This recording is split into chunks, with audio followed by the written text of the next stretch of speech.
হাত তুলে বলে, আল্লাহ গো, আমার সন্তান আমাকে লাথি দিয়েছে, আমার সন্তান পায়ের মাধ্যমে আমাকে আঘাত করেছে। আল্লাহ, আমি এই পা দেখতে চাই না। আল্লাহ, তুমি এই পাটা বরবাদ করে দাও। সাথে সাথে রব্বুল আলামিন, বলুন তো মায়ের দোয়া কিসের মতো কবুল হয়? কারেন্টের মতো কবুল হয়? কিসের মতো কবুল হয়?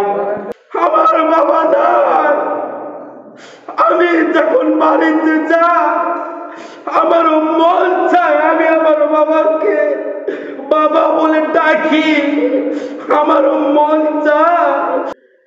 সবাই আফসোস হয়ে চিন্তা করতেছে মহিলাটা কে, মহিলার এত সম্মান। যখন বৃদ্ধা মহিলা দ্বিতীয়বার দাঁড়ালেন, তখন আল্লাহ রাসূল সাল্লাল্লাহু আলাইহি ওয়াসাল্লাম আবার দাঁড়ালেন। যখন বৃদ্ধা মহিলা মসজিদ থেকে রওনা দিয়েছে, তখন আল্লাহ রাসূল সাল্লাল্লাহু আলাইহি ওয়াসাল্লাম বৃদ্ধা মহিলাকে কিছু রাস্তা এগিয়ে দিয়েছে। তারপর সাহাবীরা প্রশ্ন করেছেন, হে আল্লাহর রাসূল সাল্লাল্লাহু আলাইহি ওয়াসাল্লাম, মহিলাটা কে? তখন আল্লাহ রাসূল সাল্লাল্লাহু আলাইহি ওয়াসাল্লাম বলছেন, তোমরা মহিলাকে চিনতে পারলা না? এই মহিলা ছোটবেলা আমাকে দুধ পান করাছে। এই মহিলা হচ্ছে আমার ছোটবেলার দুধ মা, অর্থাৎ হালিমা। সুবহানাল্লাহ।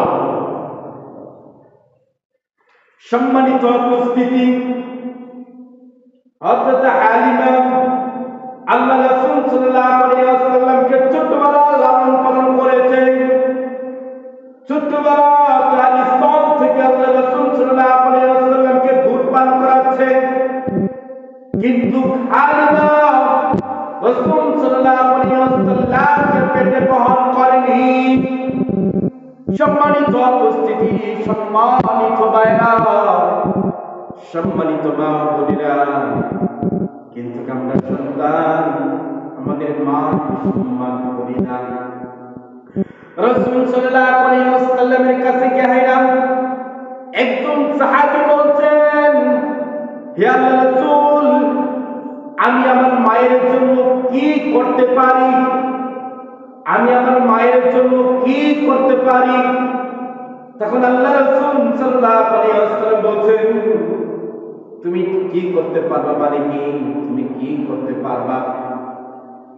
তোমার মা হচ্ছে হুমা জান্নাতুকা, তোমার মা হচ্ছে জান্নাত, হুমা নারুকা, তোমার মা হচ্ছে জাহান্নাম।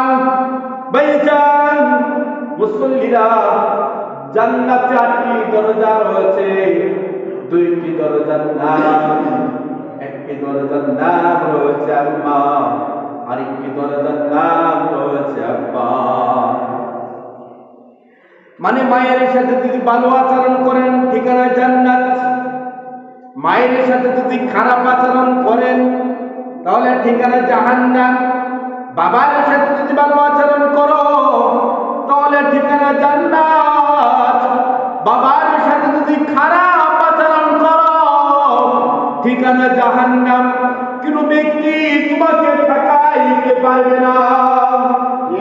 রাসূল সাল্লাল্লাহু আলাইহি ওয়াসাল্লাম বলছেন, পৃথিবীর মধ্যে সর্বপ্রথম বড় পাপ হচ্ছে, পৃথিবীর মধ্যে সর্বপ্রথম বড় পাপ হচ্ছে আল্লাহর সাথে শিরিক করা।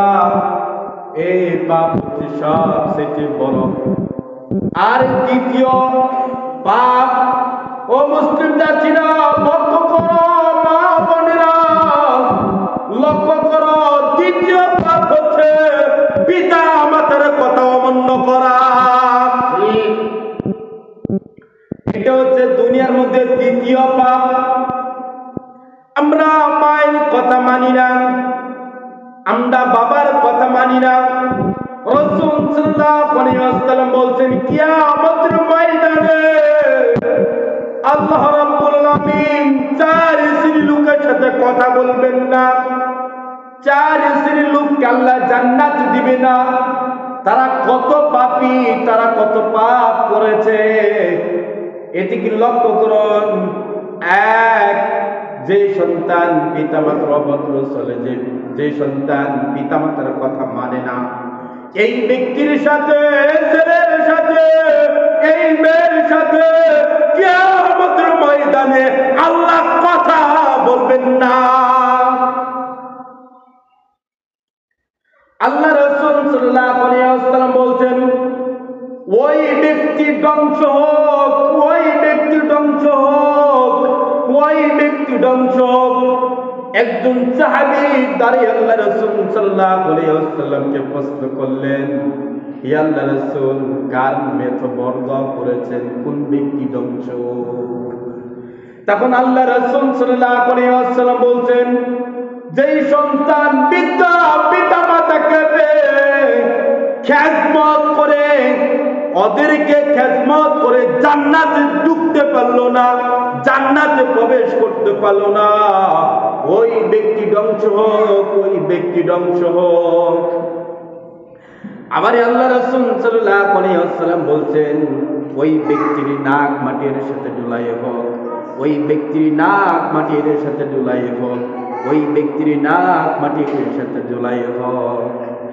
একটি কথা তিনবার বলেছেন। সাহাবীরা দরে আল্লাহ রাসূল সাল্লাল্লাহু আলাইহি ওয়াসাল্লামকে প্রশ্ন করেছেন, হে আল্লাহ রাসূল, কোন ব্যক্তির নাক মাটির সাথে ঝুলাই হোক, কোন ব্যক্তি ধ্বংস, কোন ব্যক্তির নাক মাটির সাথে ঝুলাই হোক? তখন আল্লাহ রাসূল সাল্লাল্লাহু আলাইহি ওয়াসাল্লাম আমারই বলছেন, যে সন্তান পিতা মাতাকে পেয়ে খেদমত করে জান্নাতে ঢুকতে পারলো না, ওদের নাক মাটির সাথে ঝুলাই হোক। সম্মানিত উপস্থিতি, মায়ের কাছ থেকে দোয়া নিলেন, আল্লাহ খুশি হয়, মা খুশি, আল্লাহ খুশি, বাবা খুশি, আল্লাহ খুশি। মা বেরাদি, মা খুশি নয় সন্তানের প্রতি, বাবা খুশি নয়। মনে রাখো মুসলিম জাতিরা, তোমার প্রতি আল্লাহ খুশি নয়। সম্মানিত উপস্থিতি, রাসূল সাল্লাল্লাহু আলাইহি ওয়াসাল্লাম বলছেন, রাসূল সাল্লাল্লাহু আলাইহি ওয়াসাল্লাম বলছেন, একজন সন্তান কখনোই পিতামাতার হক আদায় করতে পারবে না। আল্লাহ রাসূল সাল্লাল্লাহু আলাইহি ওয়াসাল্লাম বলছেন, যদি তোমার নিজের শরীরের চামড়া, নিজের শরীরের চামড়ার মাধ্যমে তোমার মায়ের জুতা বানায় দাও, তারপরে তুমি এক ফুটাও দুধের দাম দিতে পারবা না। সম্মানিত উপস্থিতি, শেষ মুহূর্তে যুবক, তোমাদেরকে দুটি কথা বলবো, লক্ষ্য করুন। বিপদে আছেন, মায়ের কাছে দোয়া চান, মা যদি দোয়া করে আল্লাহ সেটা কবুল করবে, বাবা যদি দোয়া করে আল্লাহ কবুল করবে। মাথা ব্যথা আছেন, মা যদি তোমাকে সূরা ফাতিহা পড়ে পানির মধ্যে ফু দেয়, সূরা ফাতিহা পড়ে তেলের মধ্যে ফু দেয়, বলে বাবা রে দোয়া করে আল্লাহ তোকে মাথা ব্যথা সুস্থ করে দে। সম্মানিত উপস্থিতি, পৃথিবী যত ডাক্তার, যত হুজুর বলেন, পৃথিবী যত হুজুর বলেন, কিন্তু হুজুরের কাছ থেকে আপনি দোয়া নিতে পারবেন, কিন্তু হুজুরের দোয়া যেন আল্লাহ ডাইরেক্ট কবুল করে এটার কোনো গ্যারান্টি নাই। আর মা যদি দোয়া করে, বাবা যদি দোয়া করে, এই দোয়াটা আল্লাহ ডাইরেক্ট কবুল করে থাকে। রাসূল সাল্লাল্লাহু আলাইহি ওয়াসাল্লাম বলছেন, তিন শ্রেণীর লোকের দোয়া আল্লাহ ডাইরেক্ট কবুল করে। তিন শ্রেণীর লোকের দোয়ার মধ্যে কিন্তু পর্দা থাকে না। ও আমার ভাইরা, দাদারা, মারা, লক্ষ্য করো, তিন শ্রেণীর লোকের দোয়া আল্লাহ ডাইরেক্ট কবুল করে থাকে। ইয়ার মাঝে কিন্তু পর্দা থাকে না। যদি কিন্তু মুসাফির তোমার জন্য দোয়া করে তাহলে মুসাফিরের দোয়া আল্লাহ কবুল করে। দুই, যদি কিন্তু মাজলুম তোমার জন্য দোয়া করে তাহলে মাজলুমের দোয়া আল্লাহ খালি ফিরাই দেয় না। তিন, যদি কিন্তু সন্তানের জন্য পিতামাতা দোয়া করে আল্লাহ রাব্বুল আলামিন এই পিতামাতার দোয়া কবুল করে। সুবহানাল্লাহ বলো। সম্মানিত উপস্থিতি, পিতামাতার হক কখনোই আপনি আদায় করতে পারবেন না। একজন সন্তান বলছিল তার মাকে, মায়েরা লক্ষ্য করো, বাবারা লক্ষ্য করুন, একজন সন্তান তার মাকে বলছিল, মারে আমি তোমার কাছে প্রত্যেক দিন 150 টাকা পাই, মা টাকাটা দাও। একটা চিঠি লিখে মাকে দিয়েছে, মা আমি তোমার কাছে প্রত্যেক দিন 150 করে টাকা পাই, টাকাটা দাও। মা বলছে, বাবা রে তুই আমার কাছে কিসের টাকা পাস? চিঠির মধ্যে লিখছে, সন্তানের ছোট্ট ছেলে লিখছে, মা তুমি যখন ঘুমাইতে যাও আমি তোমার মশারিটা টাঙ্গায় দেই, এ হচ্ছে 50 টাকা। মা তোমার ফুল গাছ আমি পানি দিয়ে দেই, এ হচ্ছে 50 টাকা। তারপরে আমি তোমার ছোট্ট ছেলেটারে ফুল রাখি, এ হচ্ছে 50 টাকা। তিনটা মিলে মা আমি তোমার কাছে 50 টাকা পাই, তোর তিনটে মিলে মা আমি তোমার কাছে 150 টাকা পাই, টাকাটি দাও। মা বলছে, বাবা রে চিত্রটা দে আমার কাছে। যখন চিত্রটা মায়ের কাছে দিল তখনই মা বলছে, বাবা রে আমি যেন তোকে 10 মাস 10 দিন পেটে রাখছি, এটার বিনিময় কি দিবে দে। ছেলে কিনে কথা বলে না, ছেলে একদিন মায়ের দিকে তাকাই আছে।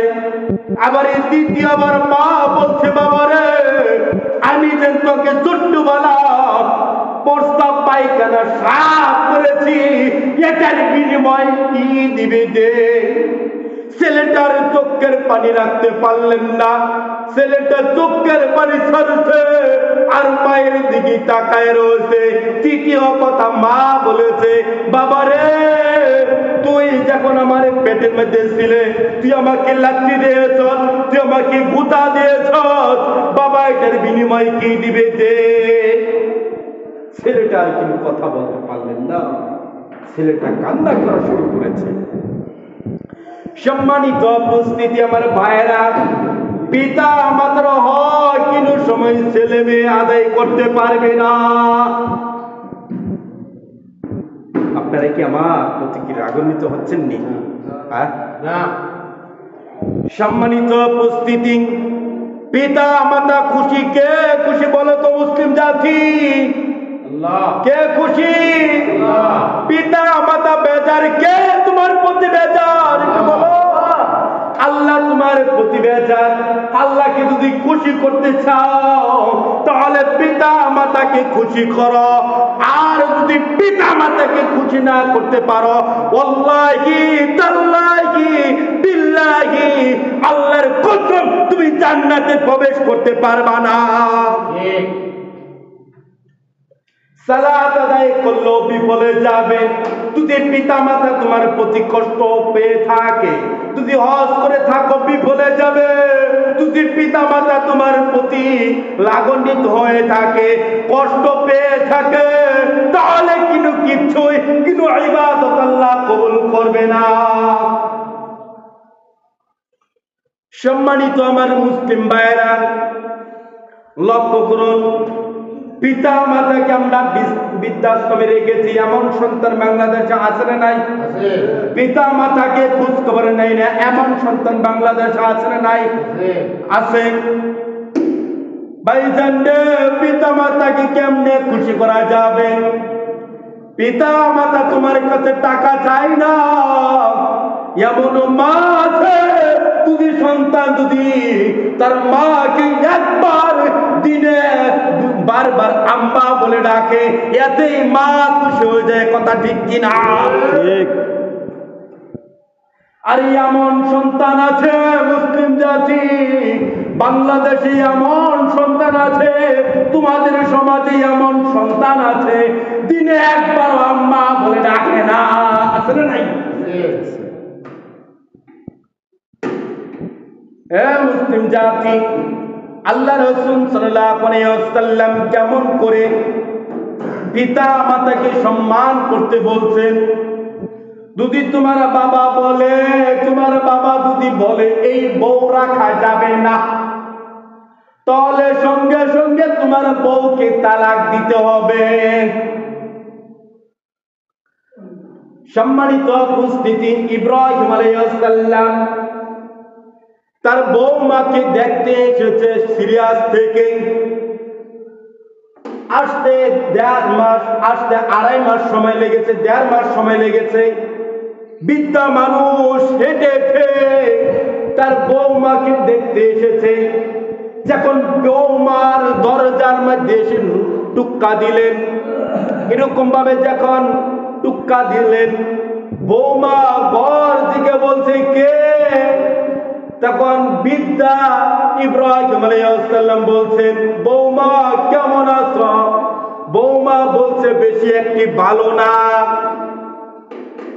তখন ইসমাঈল আলাইহিস সালাম কি বলে, ইব্রাহিম আলাইহিস সালাম জিজ্ঞাসা করেছে ইসমাঈল আলাইহিস সালাম কোথায়? বৌমা বলছে বাড়িতে নাই, শিকার করতে গেছে। ইব্রাহিম আলাইহিস সালাম বলছেন ইসমাঈল কখন আসবে? সন্ধ্যায় আসবে। ঠিক আছে, ইসমাঈল আসলে সালাম দিও। আর ঘরের চৌকাঠ পরিবর্তন করতে বলল। ঘরের চৌকাঠ ভালো না, ঘরের চৌকাঠ পরিবর্তন করতে বলল। মেয়ে তো বুঝে না, হাই হাই রে, ঘরের চৌকাঠ তো আমি দেখতেছি খুব সুন্দর, খুব মজবুত, কিন্তু এই ব্যক্তিটা ঘরের চৌকাঠ কেন পরিবর্তন করতে বলছে? কিছুক্ষণ পরে ইসমাঈল আলাইহিস সালাম বাড়িতে আসছে। তখন ইসমাঈল আলাইহিস সালাম বুঝতে পেরেছে তার বাবা এসেছিল। তখন ইসমাঈল আলাইহিস সালাম তার স্ত্রীকে বলছেন আজকে কেউ কি এসেছিল কিনা? তখন তার স্ত্রী বলছে হ্যাঁ, একজন বৃদ্ধা ব্যক্তি এসেছে। বলছে কি বলছে? সালাম দিতে বলছে আর পরে চৌকাঠ পরিবর্তন করতে বলছে। ইসমাঈল আলাইহিস সালাম বলছেন আমার বাবা এসেছিল, আমার বাবা তোমাকে তালাক দিতে বলছে, আমার বাবা তোমাকে তোমার বাড়িতে যেতে বলছে। সম্মানিত উপস্থিতি, ইসমাঈল আলাইহিস সালাম আর দেরি করেনি। বাবার কথার সাথে সাথে কি বলে, স্ত্রীকে তালাক দিয়েছে, স্ত্রীকে বাড়িতে ফিরে দিয়েছে। ও আমার সন্তানেরা, ও আমার যুবক ভাইরা, তোমরা কি করো? সুন্দর একটি যখন তোমার ঘরে যখন তোমার স্ত্রী আসে, তোমার স্ত্রীর কথাই তোমার বাবা কি খাবার দাও না, তোমার মা কি খাবার দাও না। তুমি মনে করো আমার বাবা বৃদ্ধা হয়ে গেছে, আমার মা বৃদ্ধা হয়ে গেছে, আমার মার কোনো দাম নাই, আমার বাবার কোনো দাম নাই। ভাইজান, এই লোকটার এত ক্ষমতা রয়েছে, এই লোকটার এত ক্ষমতা রয়েছে যে বাবা চিকুন চাকুন রাস্তায় বসে থাকে, শাসতলে বসে থাকে, তার কাছে টাকা নাই, তার কাছে গাড়ি নাই, বাড়ি নাই। তুমি মনে করো আমার বাবার কোনো দাম নাই, কিন্তু সন্তান মনে রাখো তোমার এই চিকুন চাকুন বাবার কত দাম রয়েছে। এই চিকুন চাকুন বাবা যদি নারাজ হয়ে যায়, স্বয়ং আল্লাহ নারাজ হয়ে যাবে। সম্মানিত উপস্থিতি, জান্নাতের ভাইজান দরজা রয়েছে, দরজার মধ্যে চৌকাঠ রয়েছে। তোমার জান্নাতের দরজা দরজার মধ্যে যে চৌকাঠটা রয়েছে, এই চৌকাঠটা হয়েছে বাবা, এই চৌকাঠটা হয়েছে মা।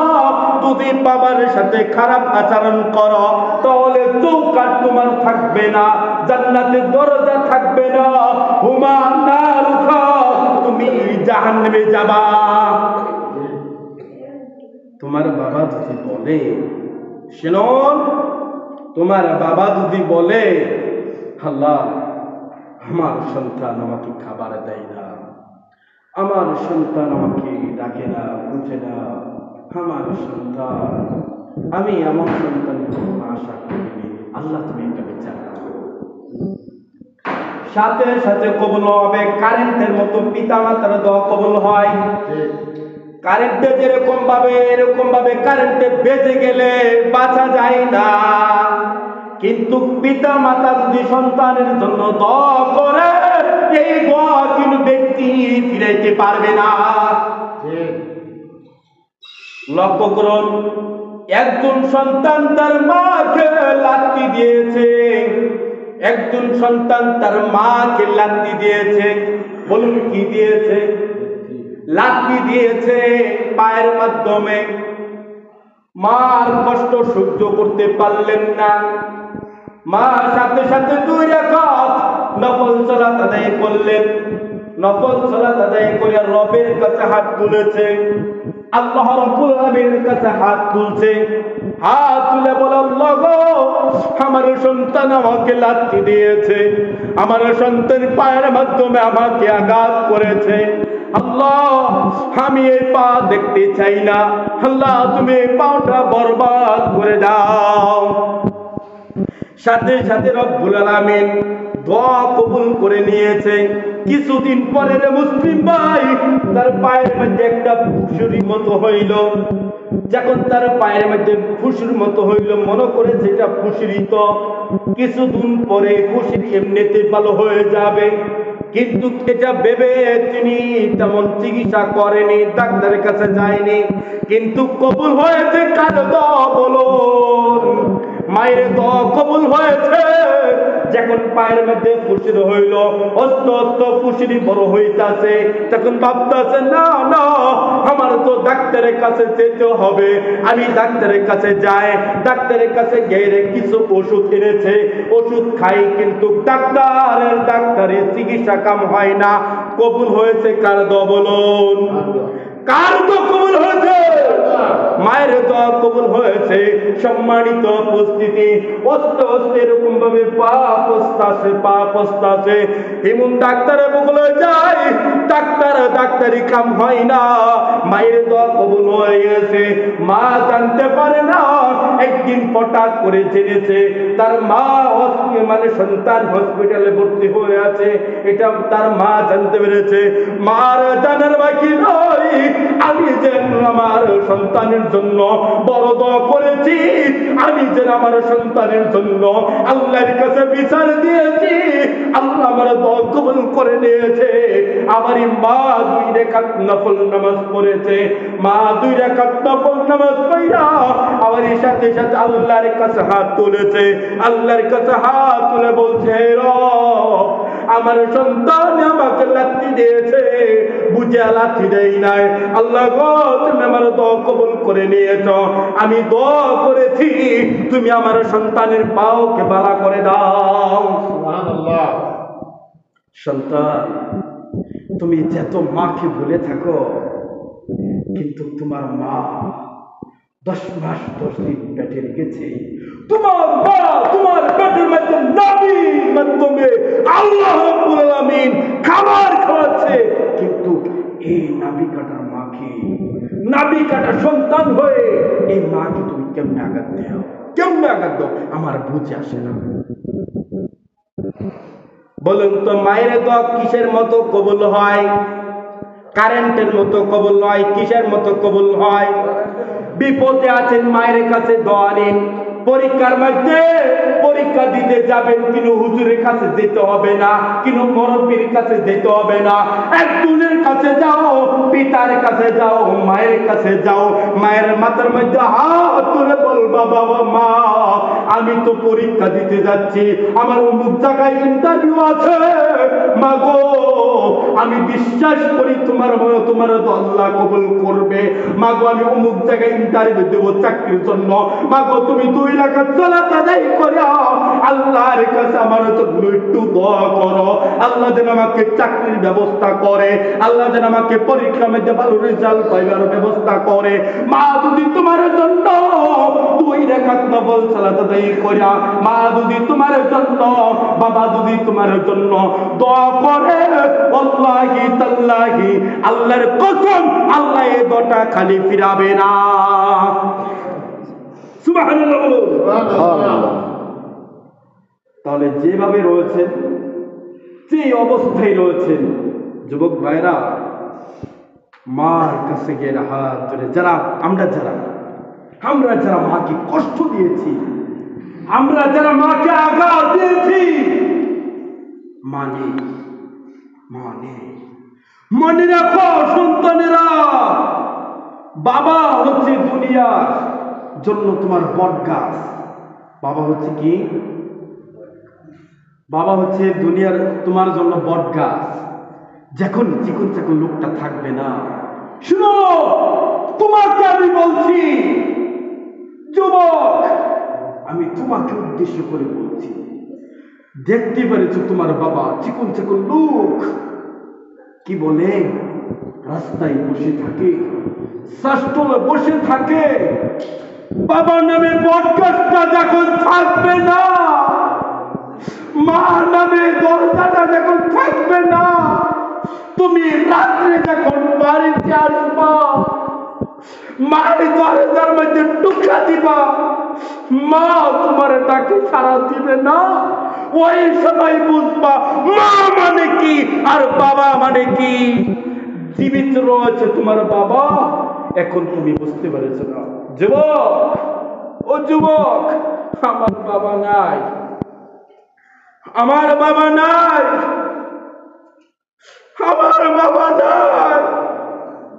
আমি যখন বাড়িতে যাই, আমার মন চায় আমি আমার বাবাকে বাবা বলে ডাকি, আমার মন চায় আমি আমার বাবার সাথে আমার জীবনের ইতিহাসের কথা বলি, কিন্তু আমার এই দরজাটা নেই, বন্ধ হয়ে গেছে। বাবা নামে পডকাস্টটা আমার নেই। আল্লাহর ডাকে আমার বাবা অন্ধকার কবরে চলে গেছে। রব মালিক, তুমি আমার বাবাকে জান্নাত দান করবেন, আমিন।